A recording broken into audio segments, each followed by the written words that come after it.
Praise the Lord. நம்மளுடைய வாழ்க்கையில் சில சமயங்களை நீங்கள் எடுத்து பார்த்தீங்கன்னா, அடி மேலே அடி, போராட்டம் மேலே போராட்டம். எதனால் வந்துச்சு, எப்படி வந்துச்சு, இதுக்கு என்ன செய்கிறதுங்கிறத கூட யோசிக்க கூட நமக்கு டைம் இருக்காது. அந்த அளவுக்கு போராட்டங்கள் நம்மளை சூழ்ந்து கொள்ளும். என்ன பண்ணது ஏது பண்ணேன்னு தெரியாமல் நாம் மனது உறைந்து சோர்ந்து போய் ஒரு இடத்தில் கூனி குறுகி உட்கார்ந்து விடுவோம். ஏன்னா உதவிக்கு ஆள் இல்லை.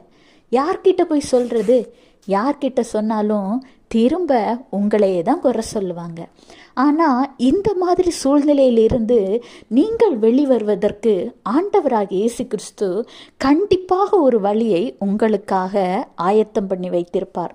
உங்கள் சூழ்நிலைகளின் நிமித்தம் நீங்கள் ஆண்டவராகிய இயேசு கிறிஸ்துவிடம் போய் நீங்கள் ஜெபிக்கும் பொழுது உங்கள் மனதை மற்றவர்களிடம் சொல்வதை காட்டிலும் தேவனுடைய பாதத்தில் ஒரு தனிப்பட்ட அறையில் முழங்கால் படியிட்டு அவருடைய பாதத்தில் உங்கள் கண்ணீரை சிந்தும் சமயத்தில் அதற்கான வழிவாசல்களை ஆண்டவர் உங்களுக்கு திறப்பார்.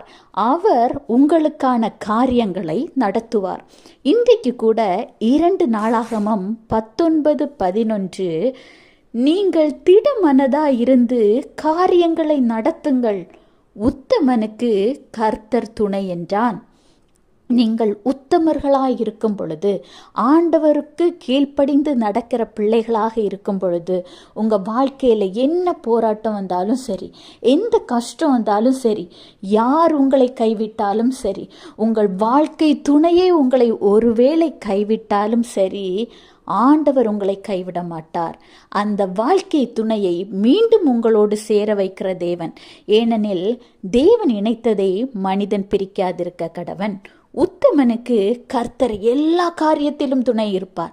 அந்த தேவன் தான் இன்றைக்கு உங்களை பார்த்தும் சொல்கிறார், திட மனதா இருந்து காரியங்களை நடத்து, உனக்கு நான் துணை இருக்கிறேன்.